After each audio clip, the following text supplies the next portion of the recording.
कभी महंगाई रुकेगी? क्यों रुकेगी महंगाई? जब इतने हवाई जहाज खरीदे जा रहे हैं, एम्बुलेंस खरीदे जा रहे हैं। 10 दिन का युद्ध सामग्री थी भारत के पास 2014 में। इस समय 1.5 साल तक आप युद्ध लड़ सकते हैं किसी भी देश के खिलाफ, चाहे चाइना हो, चाहे अमेरिका हो, चाहे रशिया हो, किसी के खिलाफ भारत 1.5 साल तक युद्ध लड़ सकता है। और ये नहीं बता रहे कि सबका साथ और महात्मा गांधी की लाश जब होता है तब उन्हीं की लाश पे इनके जितने साधु संत धर्म संसद है वो बेचारे गरीब बुढ़े बापू के ऊपर उठा के धाड़ से गोली मार देते हैं। अभी योगी जी वो AK-203 रूस से नई बंदूक आई है, राजनाथ जी ने उसको रिहर्सल के ले दिया, वो भी लगा के एक तन जो है बापू के ऊपर ताने भय बापू के ऊपर। तो सबका साथ और बापू की लाश ये इनका एजेंडा है, सबका विकास इनका एजेंडा नहीं है। तो यहाँ पर हमारे साथ प्रयागराज की जनता है, विद्वान जनता है, कई पार्टियों के विद्वान लोग हैं यहाँ पर। तो आइए उनसे जानते हैं कि चुनाव को लेकर प्रयागराज में इस बार क्या माहौल है। हमारे साथ अभय अवस्थी जी हैं, कांग्रेस के वरिष्ठ नेता हैं। सर आप बताइए क्या कहेंगे, जो चुनाव अभी होने वाला है 22 में, उस पर क्या कहेंगे? बड़ा रोचक होने जा रहा है उत्तर प्रदेश का जो है आगामी चुनाव जी। और हम लोगों का अपना मानना है, इलाहाबाद के जो है जो राजनीतिक विश्लेषक हैं और जो इलाहाबाद, जैसा कि आपने कहा कि राजनीति का ककहरा, देश में परिवर्तन का ककहरा, ये प्रयागराज ही है, जिसको अब प्रयागराज कर दिया गया या इलाहाबाद कहिए। हम लोग इस बहस को ज़्यादा तवज्जो नहीं देते हैं। रोचक इसलिए होने जा रहा है कि बार बार भारतीय जनता पार्टी जो हमारी प्रमुख उत्तर प्रदेश में शासन और सत्ता संभाले हुए पार्टी है और देश की भी सत्ता उन्हीं के पास है कई वर्षों से, वो लोग बार बार चुनाव का टांग पकड़ के उसको फिर जो है मंदिर और जो है कभी अयोध्या ले जाते हैं, फिर दूसरा टांग पकड़ के बनारस ले जाते हैं, लेकिन बुनियादी मुद्दों की तरफ चुनाव ना चला जाए इसका खौफ और इसकी दहशत इन लोगों को है। हम लोगों की ये कोशिश है, जो पॉलिटिकल एनालिस्ट हैं, कि हम चुनाव को बुनियादी मुद्दों की तरफ थामे रहें कि रोजगार कहाँ है, महंगाई का जो है मुद्दा कहाँ है, और तो और जो स्वास्थ्य व्यवस्था में ताज़ा रिपोर्ट आई है, आपके खुद भारत सरकार के नीति आयोग की रिपोर्ट आई है कि स्वास्थ्य सेवाओं में केरल जो है हिंदुस्तान का सबसे नंबर 1 प्रदेश है, और उत्तर प्रदेश जहां पर भारतीय जनता पार्टी कड़वा तेल फ्री बांट रही है, वहां का स्वास्थ्य जो है वो 0 पे चला गया है। तो ये कौन वाला कड़वा तेल पिला रहे उत्तर प्रदेश के लोगों को, ये सवाल हम लोग खड़ा करना चाहते हैं। और इसी सवाल पर कि तुम्हारे कड़वा तेल में कहा जाता है कड़वा तेल जो है या खा लो या लगा लो ताकत आ जाती है, तो ये कौन वाला कड़वा तेल है तुम्हारा जो कि जो है लगाकर उत्तर प्रदेश के लोग बीमार हो गए? तो ये जवाबदेही पर चुनाव को ले आना चाहते हैं, और ये इसीलिए कह रहा हूँ रोचक है बहुत। हमारे साथ बीजेपी के नेता है, ये उनसे जवाब ले लेते हैं। आप बताइए सर क्या कहेंगे ये जो बोल रहे हैं? मैं तो जो भारतीय जनता पार्टी का सोच है मैं देख रहा हूँ, उस पर खरी उतर रही है। सबका अपना अपना नज़रिया है, लेकिन मैंने जो अभी तक देखा और देख रहा हूँ, बीजेपी का एक ही लक्ष्य, एक ही सोच, सबका साथ सबका विकास, और वो चीज़ कर रहे हैं। न यहाँ जात पात की लड़ाई है, यहाँ सबको लेकर चल रही बीजेपी, और जो अभी तक वादा किए धीरे धीरे उस पर हम कि जो बुनियादी मुद्दे हैं उनसे ध्यान हटाते हैं, मंदिर काशी और अयोध्या की तरफ लेके जाते हैं। नहीं, ऐसा नहीं है। देखिए धार्मिक तो है ही, और उसमें जो सोच था, जैसे सब पहले बोलते थे कब मंदिर बनेगा, कब डेट बताया जाए, तो वो तो रिजल्ट यहाँ है सामने कि मंदिर एक नहीं कई मंदिर, बाबा विश्वनाथ मंदिर का जिस तरीके से देखिए क्या पोजीशन था कि वहाँ दर्शन करना बहुत कठिन था, लेकिन आज जिस तरीके से चौड़ीकरण हुआ वहाँ पर लोग आसानी से जा रहे हैं, दर्शन कर रहे हैं माँ विंध्यवासिनी का। और राम मंदिर जो मुद्दा था हर बार विपक्षी इसी में घेरते थे, लेकिन वो चीज़ आपने देखा कि करके दिखाई। भाजपा जो चीज़ कहती है उसमें खरा उतर रही है और करती रहेगी। जो वादे हैं, जिस क्षेत्र में आप जाना चाहे, चाहे रोड में क्षेत्र में आप देखना चाहते हैं तो रोड के हर जगह आप जाके, यहाँ बोलने की ज़रूरत नहीं, ये सामने दिख रहा है विकास हो रहा है और विकास होता रहेगा। सर ये तो बोल रहे हैं कि जो मंदिर है इनके एजेंडा में शुरू से ही था कि मंदिर वहीं बनाएंगे। अब भैया मंदिर पे 2014 लूटा आपने, 2019 लूट लिया, 2017 भी लूट लिया, अब मंदिरवा कई बार लूटोगे तुम लोग। मथुरा बोल रहे हैं कि अब तो जब मथुरा पे चढ़ाई कर देना तो फिर मथुरा के नाम पे लूट लेना, लेकिन अभी तो आओ जो है वो थोथा चना और कड़ुआ तेल, इस पर तो आओ। अब बताओ कि कौन वाला कड़ुआ तेल है। अभी एक साथी ये आलोक पांडे जी हैं, ये नमक ले आए थे जो सरकार बांट रही है यूपी सरकार, तो उसको अभी पानी मंगवाया, एक भगोना पानी मंगाया, एक पूरा जो है उसके अंदर नमक डाल के घोला, पौन घंटा हम हिलाते रह गए, नमकवा घुलवे नहीं भैया। मालूम भैया कि जो है वो जामनगर से चट्टान का चूरा ले आके नमक जो है बना दिया है और कह रहे हैं फ्री है, हर चीज़ फ्री है। हमारे बीजेपी के विद्वान साथी अभी कह रहे थे सबका साथ और सबका विकास, हम लोग इस पे चलते हैं, और ये नहीं बता रहे कि सबका साथ और महात्मा गांधी की लाश जब होता है तब उन्हीं की लाश पे इनके जितने साधु संत धर्म संसद है वो बेचारे गरीब बुढ़े बापू के ऊपर उठा के दांत से गोली मार देते हैं। अभी योगी जी वो AK-203 रूस से नई बंदूक आई है, राजनाथ जी ने उसको रिहर्सल के लिए दिया, वो भी लगा के एक तन जो है बापू के ऊपर ताने भय, बापू के ऊपर। तो सबका साथ और बापू की लाश ये इनका एजेंडा है, सबका विकास इनका एजेंडा नहीं है। चुनाव को लेके कैसे देखते हैं कि इस बार लड़ाई किसके किसके बीच में आप देख रहे हैं? देखिए लड़ाई बड़ी रोचक होने जा रही, जैसा मैंने कहा ये खुलासा हो गया है। अभी वेंकैया नायडू जी के यहाँ शादी में अभी समाजवादी पार्टी के जो स्थापना करने वाले जो नेताजी हैं मुलायम सिंह जी, वो मोहन भागवत जी के साथ बैठे थे, है ना। कानपुर के अंदर जो है कुश्ती चल रही है, सेंट व्यापारी क्या नाम है वो जैन के यहाँ है, पीयूष जैन। अब पीयूष जैन के यहाँ 300 करोड़ नगद मिल गया है। अब समाजवादी लोग कह रहे हैं कि माल हमारा नहीं जो है योगी जी का है, मोदी जी का है। मोदी जी का आज कह रहे हैं कि नहीं जो है समाजवादी इत्र है। वहाँ पर इत्र किसका है इसका झाम फंस गया है। और यहाँ सोनिया गांधी जी के नेतृत्व में प्रियंका गांधी जी ने तहलका मचा दिया है उत्तर प्रदेश के अंदर। एक नया शक्ति से भरपूर जो है नारा दे दिया है, लड़की हूँ लड़ सकती हूँ।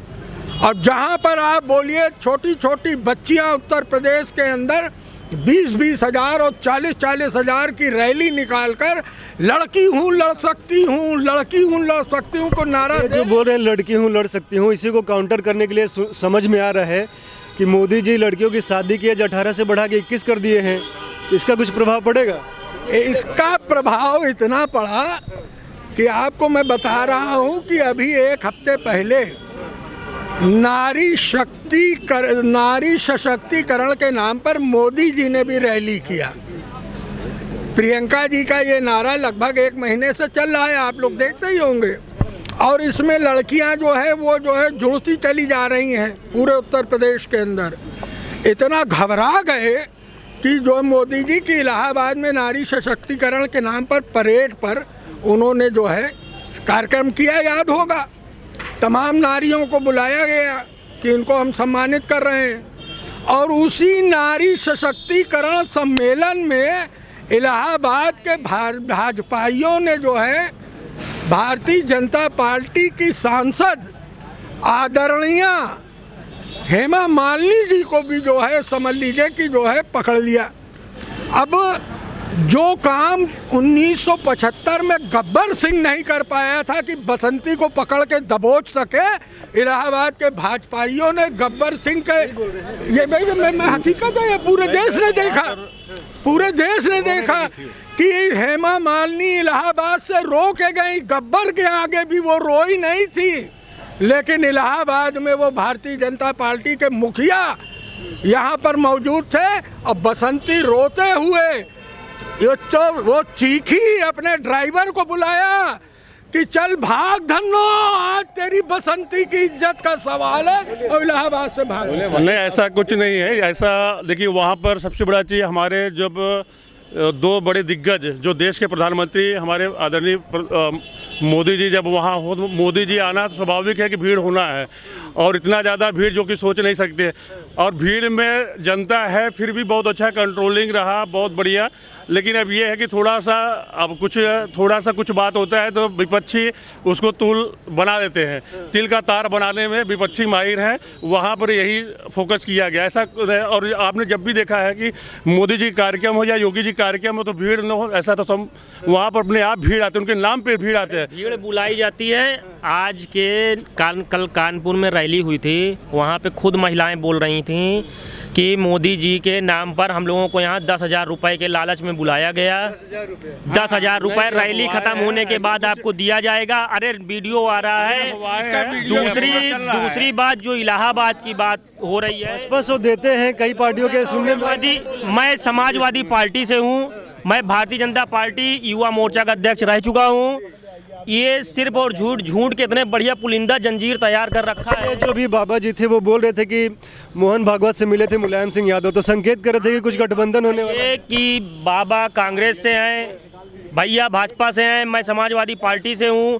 अब इनके यहाँ कार्यक्रम है, मेरा संबंध है, मैं चला गया, इसमें कोई गुनाह तो हो नहीं गया। संबंध क्यों मेंटेन किया जाता है? अभी मेरे यहाँ शादी पड़ेगी, मेरे यहाँ शादी पड़ेगी, समाजवादी पार्टी से हूँ, तो क्या बाबा को काट दूंगा? बाबा नहीं जाएंगे? बताओ बाबा कहाँ गए? बाबा चले गए।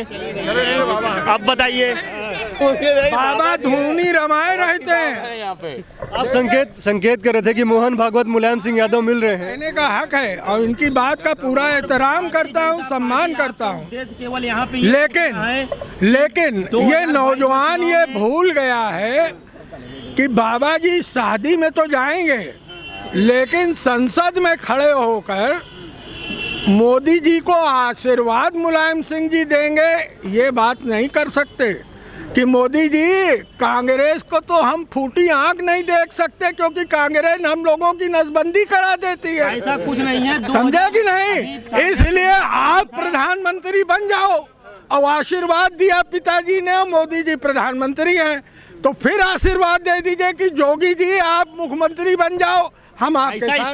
ऐसा स्टेटमेंट कहीं नहीं आया, न वीडियो आया।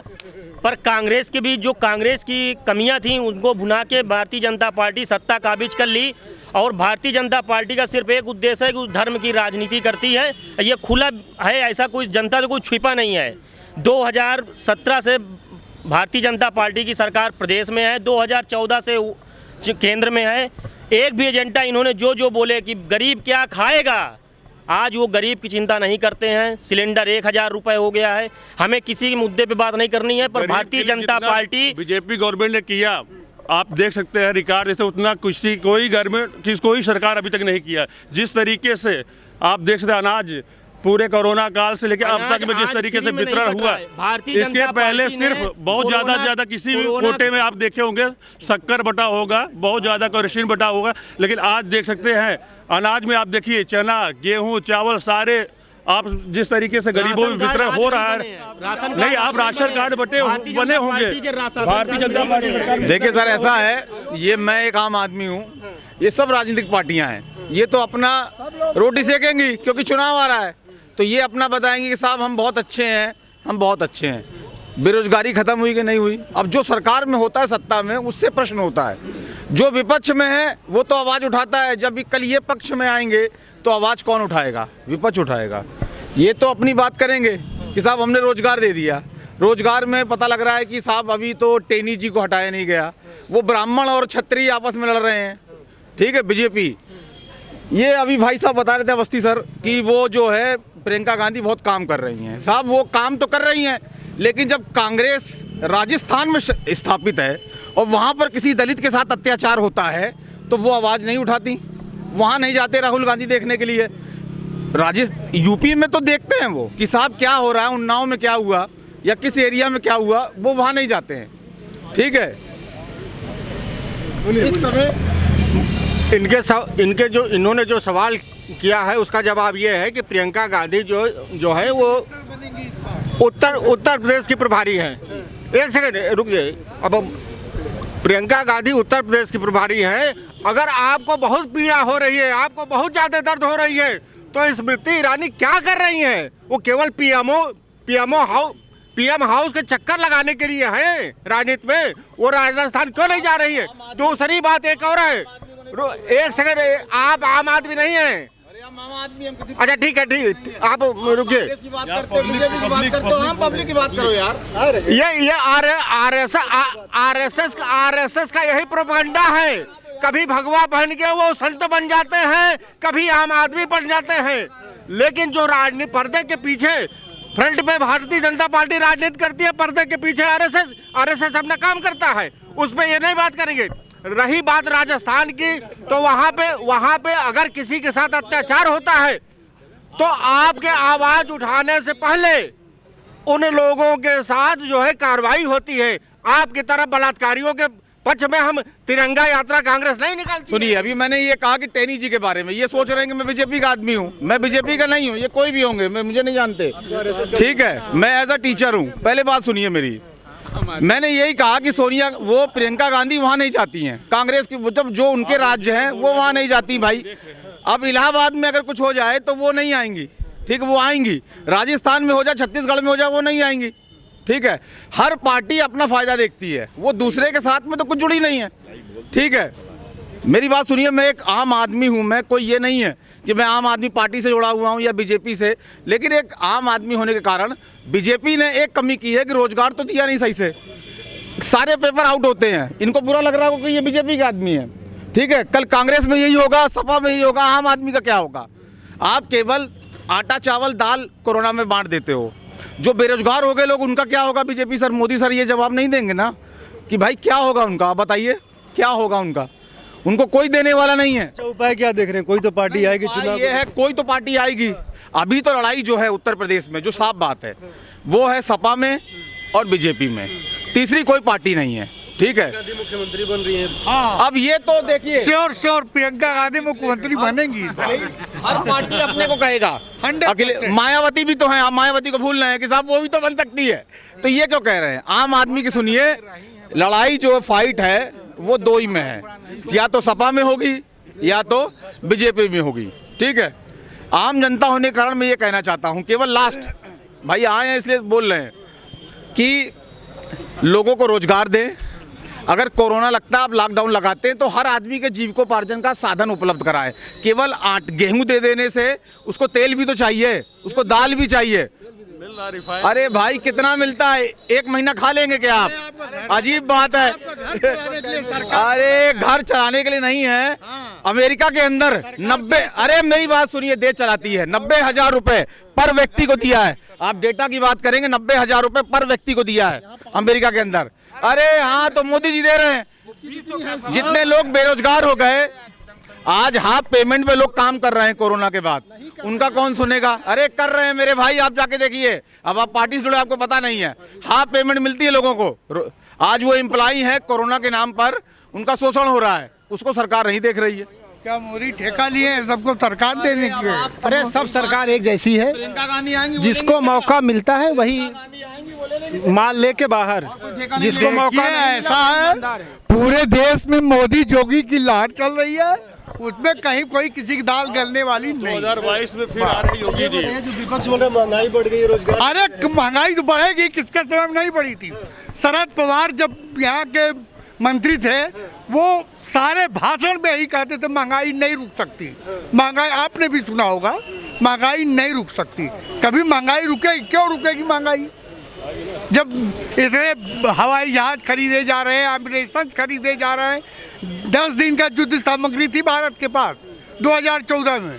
इस समय 1.5 साल तक आप युद्ध लड़ सकते हैं किसी भी देश के खिलाफ, चाहे चाइना हो, चाहे अमेरिका हो, चाहे रशिया हो, किसी के खिलाफ भारत 1.5 साल तक युद्ध लड़ सकता है। तो ये ज़्यादा कारगर है। हम चैन से सो तो रहे हैं, महंगाई तो बढ़ेगी, उसको कोई रोक ही नहीं सकता है, कोई भी सरकार नहीं रोक सकती है। अच्छा, मंदिर के मुद्दे पे क्या कहेंगे? अमित शाह जी का बयान आया है कि अखिलेश आएंगे तो मंदिर निर्माण रोक। अरे अखिलेश का उखाड़ पाएंगे आप? अमित शाह जी के बयान 2022 में फिर योगी जी आ रहे हैं, फिर भाजपा गवर्नमेंट बनेगी। जय हिंद, जय भारत।